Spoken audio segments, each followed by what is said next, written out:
Hello everyone, welcome back to the channel PES classes and this is Varun Mahajan. तो चलिए शुरू करते हैं हमारा रिवाइज थ्रू MCQ सीरीज़। ठीक है, इंपॉर्टेंट टॉपिक है salient features of Indian constitution. ठीक है, तो चलो देख लेते हैं, पहला क्वेश्चन देख लेते हैं हमारा। देखो, पहला क्वेश्चन पूछा गया है यहाँ पे, आपको बताना है कि यहाँ पे हमारी कुछ लैंग्वेजेस हैं, जैसे कि अब इंग्लिश आ गया, संस्कृत आ गया, कश्मीरी हिंदी आ गया। तो आपने ये बताना है कि हमारा जो 8th शेड्यूल है हमारा इंडियन कॉन्स्टिट्यूशन का, उसमें इन चार में से आपने बताना है कौन सी लैंग्वेज जो है वो हम बात करें मेंशन है। ठीक है, तो कौन सी लैंग्वेजेस मेंशन है हमारे 8th शेड्यूल है जो कॉन्स्टिट्यूशन का, तो वो आपने बताना है। ऑप्शंस आपके सामने ही हैं, तो इसका हम बात करें सही ऑप्शन आ जाता है ऑप्शन सी। ठीक है, क्योंकि आपको पता है कि यही हमारी संस्कृत, कश्मीरी और हिंदी ये ऑफिशियल, ये हमारी जो है ये शेड्यूल 8 जो है हमारा इंडियन कॉन्स्टिट्यूशन का, उसमें इनको ओरिजिनली जो है वो मेंशन किया हुआ है। और ठीक है, और हम बात करेंगे कि इंग्लिश है, इंग्लिश को मेंशन हम बात करें 8th शेड्यूल में नहीं किया, बट वो हमारी ऑफिशियल लैंग्वेज है, बट उसको 8th शेड्यूल में मेंशन नहीं किया हुआ है। तो थोड़ा सा अब देख लेते हैं यहाँ पे। देखो, आपको मैं एक चीज़ बताऊँ, ओरिजिनली हमारा जो 8th शेड्यूल था, इसमें 14 लैंग्वेजेस थी। ठीक है, बाद में क्या होता है, कुछ अमेंडमेंट्स वगैरह होती हैं, मल्टीपल अमेंडमेंट्स होने के बाद यहाँ पे आज के टाइम पे हमारी 22 लैंग्वेजेस हैं। ठीक है, एज ए ऑफिशियल। ओके, तो यहाँ पे हम बोलेंगे ये हमारी 22 लैंग्वेजेस है जिनको हमने क्या किया हुआ है, हमने शेड्यूल 8 जो है हमारा इंडियन कॉन्स्टिट्यूशन का, उसके अंदर जो है वो मेंशन किया हुआ है। जैसे कि वो हमारी होगी असामीज़ होगी, है ना, बंगाली होगी, बोडो होगी, है ना, डोगरी, गुजराती, हिंदी, कन्नड़, कश्मीरी, कोंकण, फिर हम बात करते हैं मथिली, मलयालम, और उसके बाद देखा मणिपुरी हो गया, मराठी हो गया, नेपाली, उड़िया, ठीक है, पंजाबी, संस्कृत और संथाली, सिंधी और तमिल, तेलुगु, उर्दू। तो ये हमारी 22 लैंग्वेजेस हैं। 10 ये होगी और 12 ये होगी, तो 10 + 12 हो जाएंगे हमारे 22। तो 22 लैंग्वेजेस जो हैं हमारी ये 8th शेड्यूल जो हमारा कॉन्स्टिट्यूशन का है, उसमें इनको मेंशन किया हुआ है। बट अगर हम बात करें इंग्लिश का, तो इंग्लिश 8th शेड्यूल जो हमारा इंडियन कॉन्स्टिट्यूशन का, उसमें मेंशन तो नहीं किया, बट हमारी ये ऑफिशियल लैंग्वेज है इंग्लिश भी। ठीक है, बट क्वेश्चन क्या पूछा गया, क्वेश्चन यही पूछा गया, आपको बताना है कि इनमें से कौन सी लैंग्वेज है जिसको 8th शेड्यूल में मेंशन किया हुआ है। तो हमने यहाँ पे देखा संस्कृत भी है, कश्मीरी भी है और हिंदी भी है, तो ऑप्शन आ जाता है इसका सी। ठीक है, नेक्स्ट हम बात करते हैं। अच्छा, नेक्स्ट क्वेश्चन यहाँ पूछा गया है कि आपको बताना है कि इनमें से विच of the following is not a feature of Indian constitution. पहले तो आपको पता होना चाहिए कि हमारे इंडियन कॉन्स्टिट्यूशन के क्या क्या सैलेंट फीचर्स हैं, क्या क्या फीचर्स हैं। अगर आपको हमारे इंडियन कॉन्स्टिट्यूशन के फीचर्स के बारे में पता होगा, तो यहाँ से आप उसको आराम से निकालोगे एलिमिनेट करके कि हमारा कॉन्स्टिट्यूशन का कौन सा फीचर जो है वो नहीं है। देखो, आपको पता है कि हमारा, मैंने आपको पढ़ाया हुआ है, और एप्लीकेशन में भी जो बच्चे हमारे साथ जुड़े हैं उनको भी ये चीज़ पता है कि वहाँ पे हमने पढ़ा हुआ रिटन कॉन्स्टिट्यूशन है ना। हमारा कॉन्स्टिट्यूशन जो है क्या है, एक रिटन कॉन्स्टिट्यूशन है। ओरल कॉन्स्टिट्यूशन हमारा नहीं है ना, मुंह से बोला हुआ कॉन्स्टिट्यूशन नहीं है, हमारा एक रिटन डॉक्यूमेंट है ना। फंडामेंटल राइट्स देख लो, लिखे हुए हैं, है ना, आर्टिकल 12 से लेकर 35 तक आर्टिकल्स हैं, तो लिखे हुए रिटन फॉर्म में है ना। कोई ओरली तो है नहीं, मुँह से बोले हुए तो है नहीं। तो वैसे फंडामेंटल ड्यूटीज़ देख लो, DPSP देख लो, पार्लियामेंट के बारे में देख लो, स्टेट लेजिस्लेचर के बारे में देख लो, supreme court, high court, local bodies के बारे में देखो, इलेक्शन कमीशन, फाइनेंस कमीशन, सब देख लो। ये सारा जो भी हम बात करें, ये आपको रिटन फॉर्म में देखने को मिलता है। ठीक है, हमारे कॉन्स्टिट्यूशन में, ये कोई ओरली नहीं है। तो हम बोलेंगे ये तो भाई हमारा फीचर है इंडियन कॉन्स्टिट्यूशन का, रिटन कॉन्स्टिट्यूशन जो है हमारा ये फीचर बन जाता है। ओके, फिर फेडरलिज्म की हम बात करते हैं। तो फेडरलिज्म की मैं बात करूं, तो फेडरलिज्म भी हमारा फीचर है कॉन्स्टिट्यूशन का। आपको देखने को मिलता है कि हमारे यहाँ पे पावर की डिवीजन होती है ना। तो सेंट्रल गवर्नमेंट है, उसकी अपनी पावर है, स्टेट गवर्नमेंट की जो है वो कुछ अपनी पावर है ना। जैसे आप देखते हो कि सेंट्रल गवर्नमेंट जो है, सेंट्रल जो लेजिस्लेचर है, वो लॉ बना सकती है वो सारे मैटर जो कि मेंशन किए गए हैं किस पे, यूनियन लिस्ट पे। और स्टेट गवर्नमेंट जो है वो लॉ बना सकती है वो सारे मैटर्स के ऊपर जो मैटर्स मेंशन किए गए हैं स्टेट लिस्ट पे। ठीक है, और एक होती है आपकी कंकरेंट लिस्ट, जिस पे दोनों लॉज बनाते हैं, सेंटर भी बनाती है, स्टेट भी बनाता है। अब इन दो में अगर कन्फ्लिक्ट आ जाए, है ना, बनाए हुए लॉ पे, तो उस समय सेंट्रल गवर्नमेंट का बनाया हुआ लॉ जो वो प्रिवेल करेगा स्टेट गवर्नमेंट के ऊपर। चलो वो तो रही बात की बात, बट मेरे कहने का मतलब ये यहाँ पे ये है कि आप देखोगे कि हमारे कॉन्स्टिट्यूशन का फेडरलिज्म जो है ये भी एक बेसिक फीचर है। ठीक है, क्योंकि आपको पता है यहाँ पे हमारी डिवीजन ऑफ पावर की गई है ना। सेंटर पे सुप्रीम कोर्ट है, हमारी स्टेट्स पे हाई कोर्ट है, इसकी अपनी ज्यूरिसडिक्शन है, इसकी अपनी ज्यूरिसडिक्शन है। हाँ, कभी कभी क्या होता है कि कुछ इमरजेंसी सिचुएशंस में ये अपनी ज्यूरिसडिक्शन जो है, सेंट्रल लेवल के जो बॉडीज़ हैं, ये अपनी ज्यूरिसडिक्शन को ओवर एक्सरसाइज करते हैं। ठीक है, क्योंकि हम बात करें यहाँ पे देख लो, अब कुछ एक्स्ट्रा ऑर्डिनरी सिचुएशन आ जाएगी तो ये हम बात करते हैं इसका डिसीजन जो है वो ज़्यादा कंसिडर किया जाएगा एज़ कम्पेयर टू इसके, अगर ये इसके मैटर पे मतलब कि दखल अंदाज दे रहा है, ठीक है।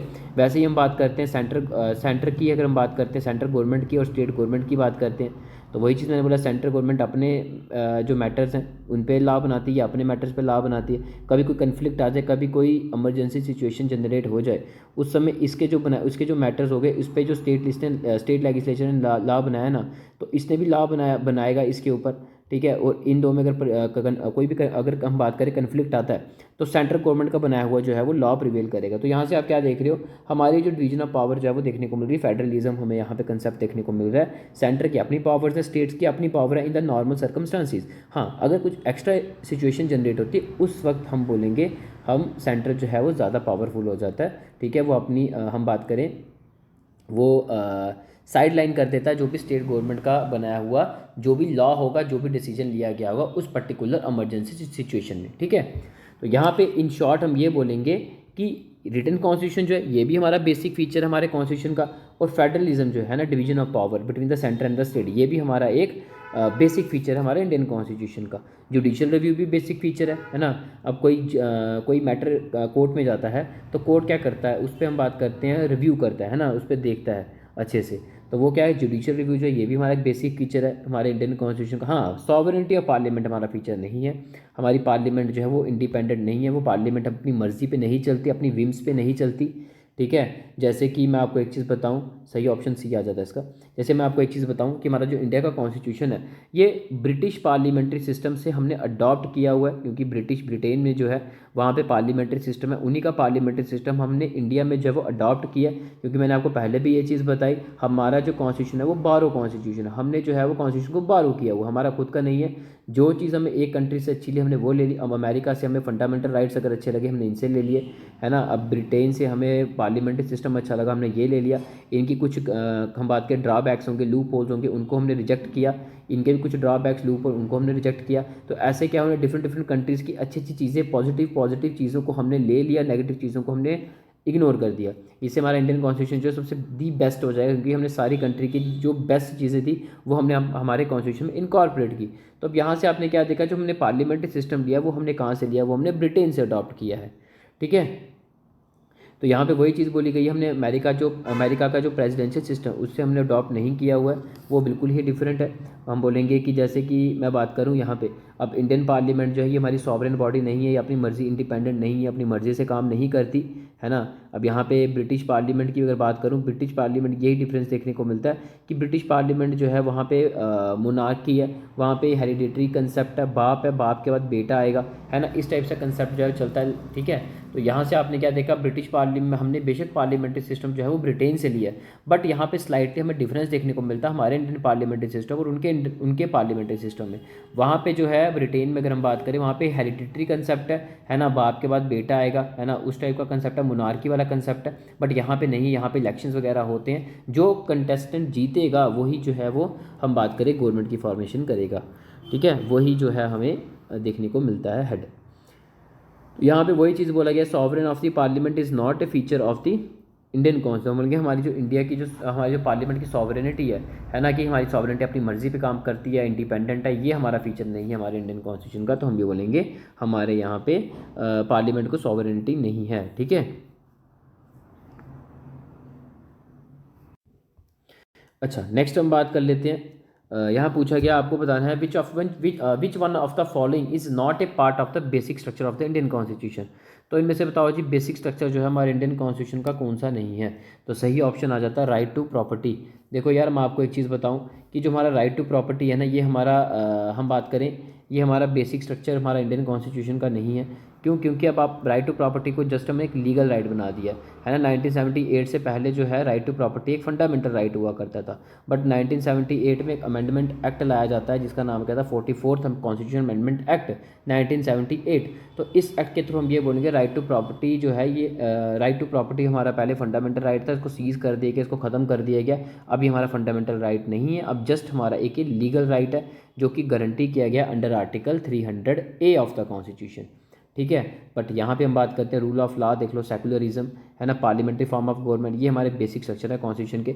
यानी कि आप देखोगे पार्लियामेंट्री फॉर्म ऑफ गवर्नमेंट होनी चाहिए, जैसे हमारी पार्लियामेंट की फॉर्मेशन होती है सेंट्रल लेवल पे भी होती है, स्टेट पे भी हमारी पार्लियामेंट्री फॉर्म ऑफ गवर्नमेंट ही देखने को मिलती है।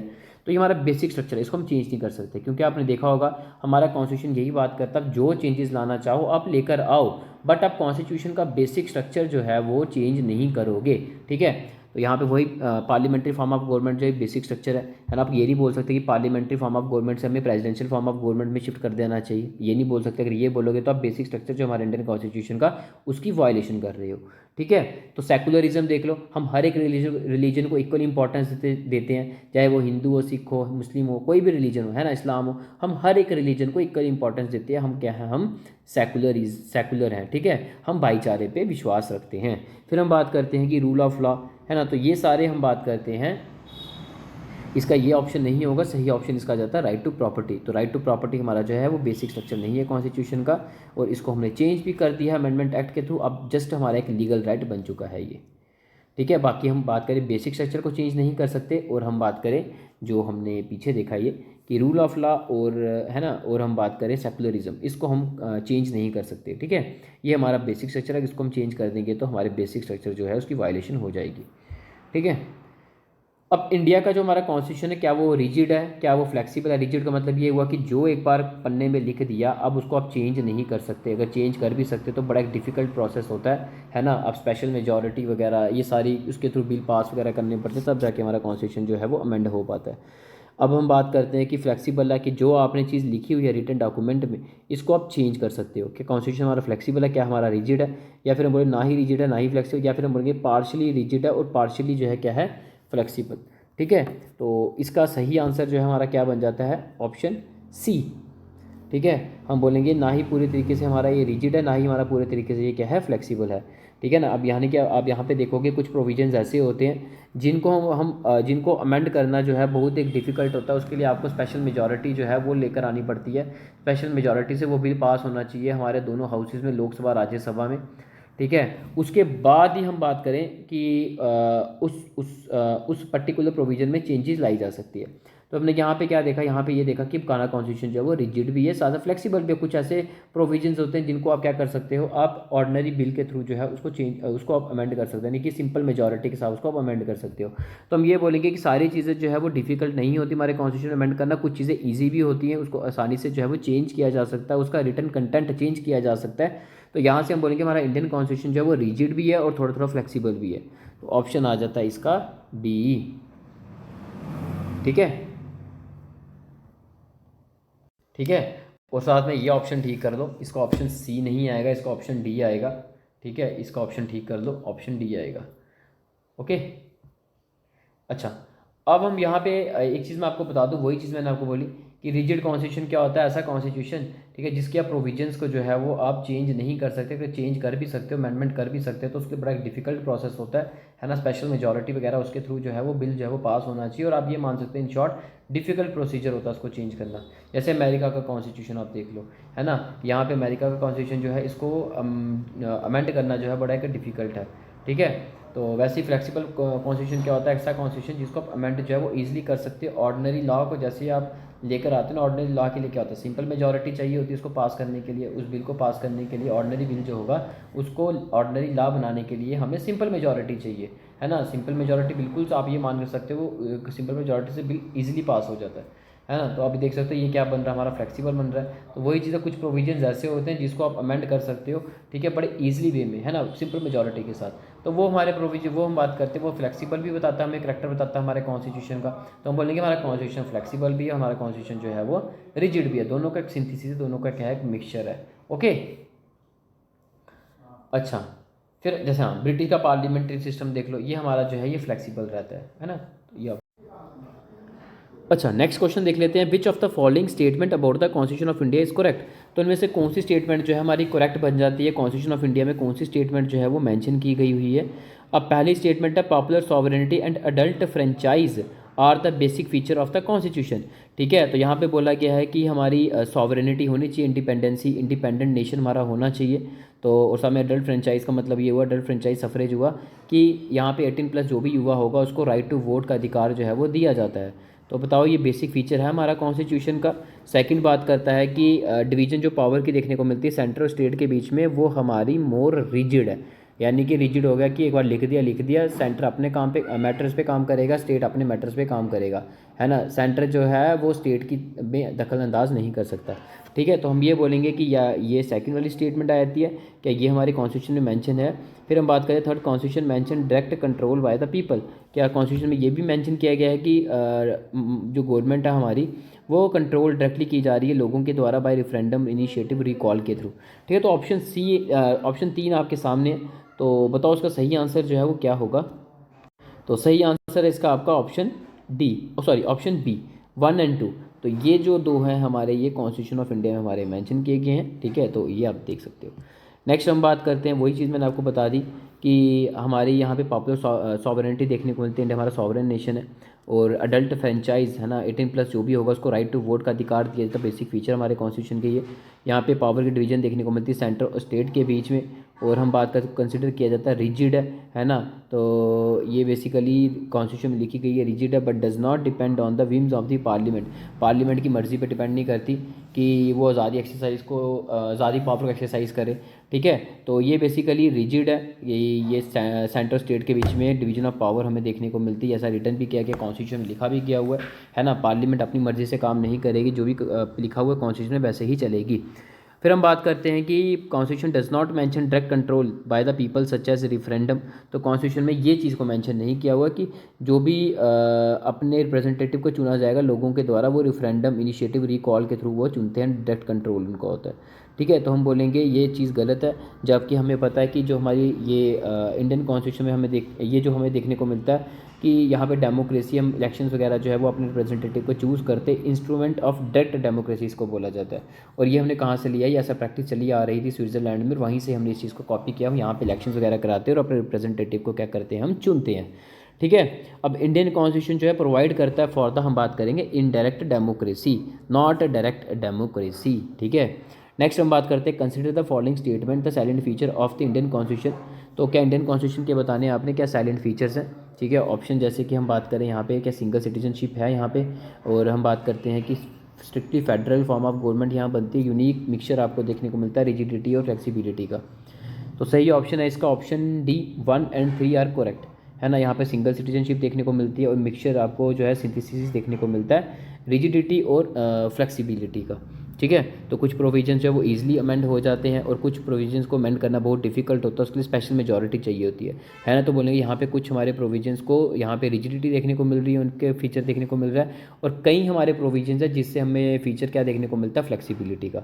ठीक है, तो हम बोलेंगे सिंथेसिस हमारा यहाँ पे है कॉन्स्टिट्यूशन, रिजिडिटी और फ्लेक्सिबिलिटी का। और सिंगल सिटीजनशिप भी जो है यहाँ पे पूरे इंडिया में हर एक नागरिक को दी जाती है, ड्यूअल सिटीजनशिप नहीं होती।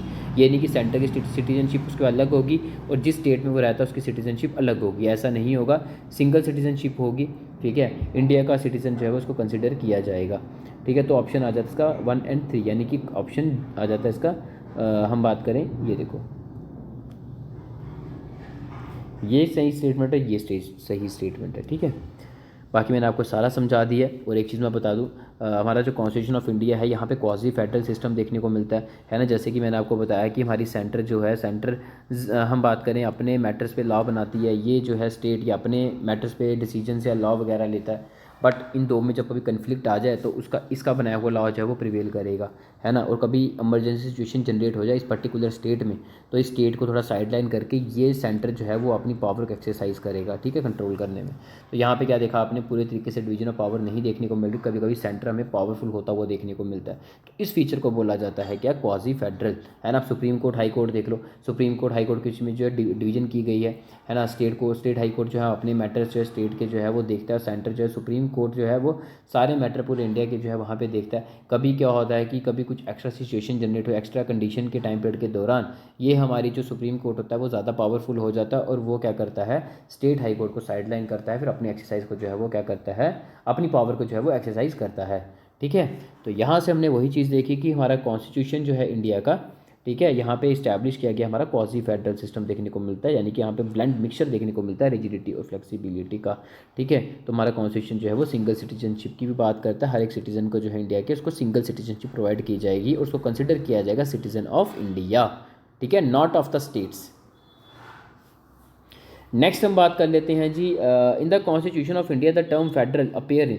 तो हमारा यहाँ पे कॉन्स्टिट्यूशन की हम बात करें, यहाँ पे फेडरल टर्म जो है वो कहाँ पे दी गई, क्या वो प्रियम्बल में दी गई है, क्या वो पार्ट 3 ऑफ द कॉन्स्टिट्यूशन में दी गई है, क्या वो आर्टिकल 368 में दी गई है, या फिर हम बात करते हैं नन ऑफ द अबव।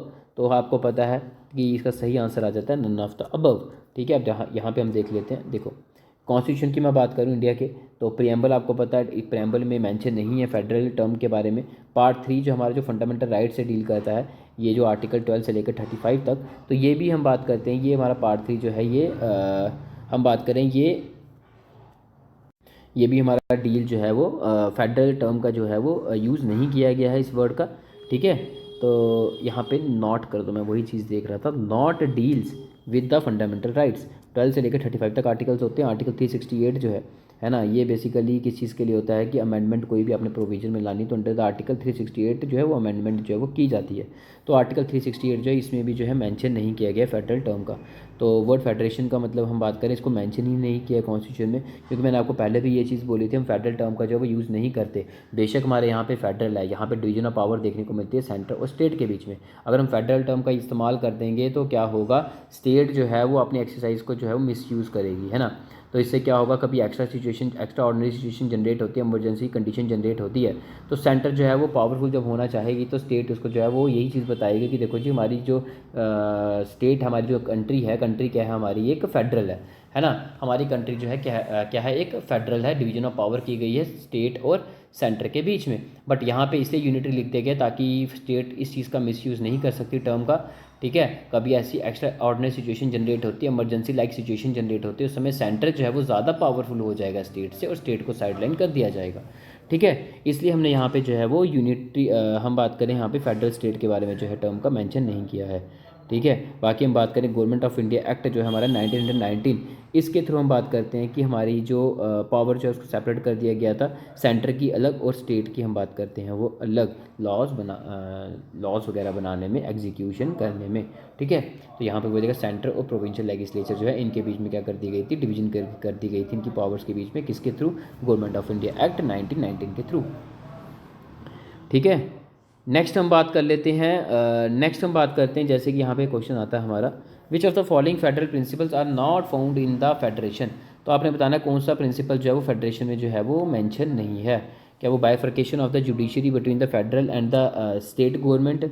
ठीक है, जैसे कि हम बात करते हैं, बट मैं आपको ऑप्शन इसका बताता हूँ, ऑप्शन इसका आ जाता है सी। ठीक है, 1 and 2। अब 1 and 2 कैसे, अभी वो हम देखेंगे, बट एक बार आप ऑप्शंस पढ़ लो कि बाइफर्केशन, अभी हम बात करें यहाँ पे वही पूछा गया कि आपने बताना है कि इनमें से हमारा कौन सा फेडरल प्रिंसिपल जो है जो हमारे कॉन्स्टिट्यूशन के अंदर जो है वो मेंशन नहीं किया गया। क्या वो bifurcation of judiciary between the federal and the state government, federal क्या होगी आपकी सेंट्रल गवर्नमेंट, है ना। क्या बाइफर्केशन होनी चाहिए सेंटर और स्टेट गवर्नमेंट के बीच में, किस में बात की, किस कंटेक्स में बात की जा रही, जुडिशरी के कंटेक्स में, है ना। एक सुप्रीम कोर्ट सेंटर पे आ गया, हाई कोर्ट जो है हमारे स्टेट में आ गया, तो ये डिवीजन की बात करता है, बाइफर्केशन की बात करता है कॉन्स्टिट्यूशन हमारी, पहली बात। दूसरी, equality of representative of the state in the upper house. अब अपर हाउस हो गया राज्यसभा, राज्यसभा जो है यहाँ पे जो हमारे रिप्रेजेंटेटिव भेजे जाते हैं, क्या वो इक्वल रिप्रेजेंटेशन होती है। फॉर एग्जांपल, जैसे ए नाम की स्टेट है, यहाँ से अगर 4 भेजे जा रहे हैं, तो बी नाम की स्टेट है, यहाँ से भी 4 भेजे जाएंगे, सी नाम की स्टेट से भी 4 भेजे जाएंगे। क्या इक्वल रिप्रेजेंटेशन होती है हमारी राज्यसभा के मेंबर्स की या फिर अपर हाउस के मेंबर्स की। तो सेकंड फीचर बताया गया है कि क्या ये भी हमारा फीचर हम बात करें, the union can not destroy, है ना। अब यहाँ पे मतलब ये हो गया कि सेंटर जो है वो डिस्ट्रॉय नहीं कर सकती, किसको, सेंटर जो है can not destroy by any state, centre को डिस्ट्रॉय नहीं किया जा सकता किसी भी स्टेट के द्वारा। ठीक है, तो क्या यही स्टेटमेंट है। बट यहाँ पे मैं आपको थोड़ा सा समझा देता हूँ, या इसको छोड़ो आप ऑप्शंस को, ये ज़्यादा कॉम्प्लिकेट आप लोगों के लिए हो जाएगा। देखो सुनो, यहाँ से ध्यान से सुनो, इंडिया कॉन्स्टिट्यूशन की बात करते हैं, तो इंडिया कॉन्स्टिट्यूशन जो है ये हमें प्रोवाइड नहीं करता बाइफर्केशन ऑफ जुडिशरी की, है ना। कभी नहीं बोलता कि हाँ भाई ये सेंटर की सुप्रीम कोर्ट है, ये स्टेट का जो है वो हाई कोर्ट है, कभी भी बाइफर्केशन की ये बात नहीं करता।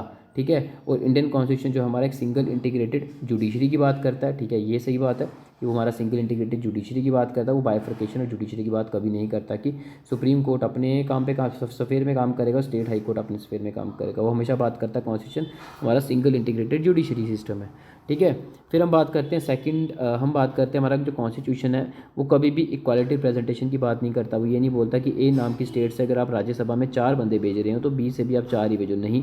वो पॉपुलेशन पे डिपेंड करता है, कितनी पॉपुलेशन है, एरिया पे डिपेंड करता है, टेरिटोरियल कॉन्स्टिट्यूंसी जिसको आप बोलते हो, उसके बेसिस में ही जो है राज्यसभा के मेंबर्स वहाँ पे जो है वो भेजे जाते हैं। ठीक है। तो अगर पॉपुलेशन ज़्यादा है, ठीक है, वहाँ से रिप्रेजेंटेशन ज़्यादा होगी राज्यसभा में। जहाँ पॉपुलेशन कम है तो वहाँ से जो है वो कम होगी। ठीक है। जैसे मैं आपको एग्जांपल से बताता हूँ, अब सपोज़ करो एक तरफ है चंडीगढ़, ठीक है, एक तरफ है चंडीगढ़ और एक तरफ आपका आ गया, जैसे सपोज़ करो इसको छोड़ो चंडीगढ़ को, अब सपोज़ करो एक हो गया जी आपका असम। ठीक है। दूसरी स्टेट ले लो उत्तर प्रदेश। अब उत्तर प्रदेश कितना बड़ा है, यहाँ से रिप्रेजेंटेशन ज़्यादा होगी राज्यसभा के मेंबर्स की, यहाँ से रिप्रेजेंटेशन जो है कम होगी। ठीक है। तो वही चीज़ यहाँ पे बोली गई है। तो फिर हम बात करते हैं कि यूनियन गवर्नमेंट जो है वो डिवाइड कर सकती है हमारी एग्जिस्टिंग स्टेट जो है। अब ये स्टेट है पूरी, इस स्टेट को सेंट्रल गवर्नमेंट क्या कर सकती है, डिवाइड कर सकती है टू में। एक स्टेट को 2 स्टेट में बना दिया, 1 और 2 में बना दिया। या फिर क्या कर सकती है, एक स्टेट है, ये दूसरी स्टेट है, तीसरी स्टेट है, इन तीनों स्टेटों को कंबाइन कर दे, ऐसे जोड़ के एक स्टेट पूरी बना दे, है ना, ये भी कर सकती है ना। तो यहाँ पे आपने क्या देखा, ये आपने क्या देखा, ये डिवाइड कर दिया गया, ये हमने क्या कर दिया, कंबाइन कर दिया, मर्ज करके हमने एक स्टेट में कन्वर्ट कर दिया। ये भी सेंट्रल गवर्नमेंट कर सकती है, but state government central government central government के लिए ये चीज़ नहीं कर सकती। सिर्फ सेंट्रल गवर्नमेंट के भाई पावर होती है, स्टेट गवर्नमेंट के पावर नहीं होती कि वो कुछ चेंजेस करे एरिया के साथ, है ना। बस सेंट्रल गवर्नमेंट ही कर सकती है, वो एग्जिस्टिंग एरिया जो भी होगा उसको चेंज कर सकती है। एक स्टेट को 2 में डिवाइड कर सकती है, स्टेट्स में 2-3 स्टेट्स को कंबाइन करके एक स्टेट बना सकती है। ठीक है। या फिर ये भी कर सकती है, ये 3 स्टेट्स थी, ठीक है, इन 2 स्टेट्स को कंबाइन करके एक स्टेट बना दिया, इसको एज इट इज़ ऐसे ही रखा, तो क्या बन गई, 2 स्टेट्स बन गई। जो 3 स्टेट्स थी, 3 से इसने 2 में बना दी, है ना। तो ये भी कर सकती है, ये सेंट्रल गवर्नमेंट के पास पावर होती है। वो अंडर आर्टिकल मुझे याद नहीं आ रहा, आई थिंक आर्टिकल 3 है वो। ठीक है, चलो कोई नहीं, फिर भी हम देखेंगे बाद में।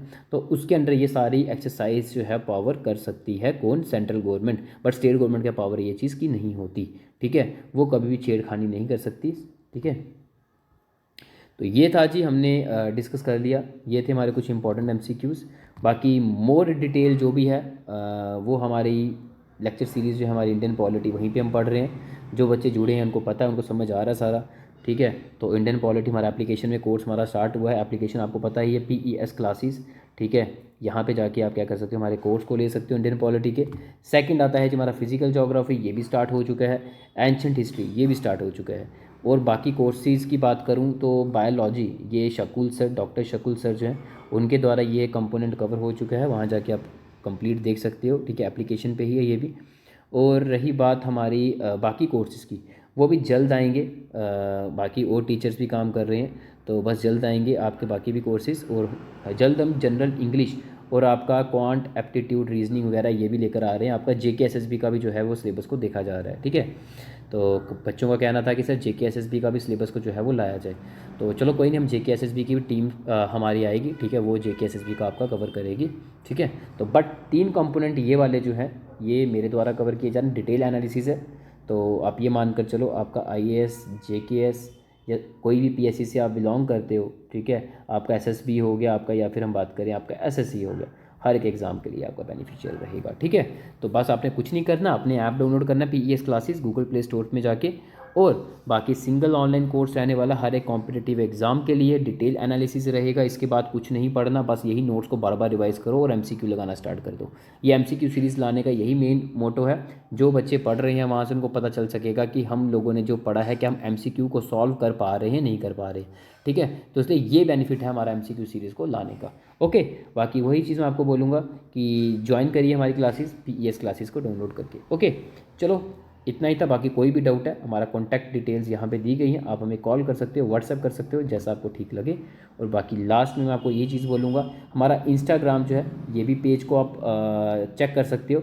यहाँ पे निमोनिक्स के थ्रू हम क्या कर रहे हैं, डिफ़िकल्ट चीज़ों को एक ईजी वे में जो है वो याद करने की कोशिश कर रहे हैं। और कुछ इंपॉर्टेंट करंट अफेयर्स और भी होते हैं, वैसे हमारा यहाँ डेली करंट अफेयर चलता ही है। कुछ चीज़ें हमें लगती हैं इंपॉर्टेंट जो हमने नहीं कवर की उसमें, उनको यहाँ पे पोस्ट कर दिया जाता है, वो भी आप यहाँ जाके जो है उन्हें एक बार देख सकते हो। ठीक है। तो इंस्टाग्राम अकाउंट है हमारा, यहाँ पे आपको ID दिख जाएगी। ठीक है। बाकी यहाँ पे आप चेक कर सकते हो। बाकी इसके अलावा और भी कई सारी चीज़ें वहाँ पे करवाई जाती है, जब वहाँ पे आप विजिट करोगे आपको पता चल जाएगा। ओके, अब पीडीएफ जो है इसकी टेलीग्राम पे आपको मिल जाएगी, जाइए वहाँ पे पीडीएफ इसकी डाउनलोड कीजिए। ठीक है, तो बस इतना ही था, बाकी मिलते हैं नेक्स्ट लेक्चर में। Okay, take care, thank you, bye bye.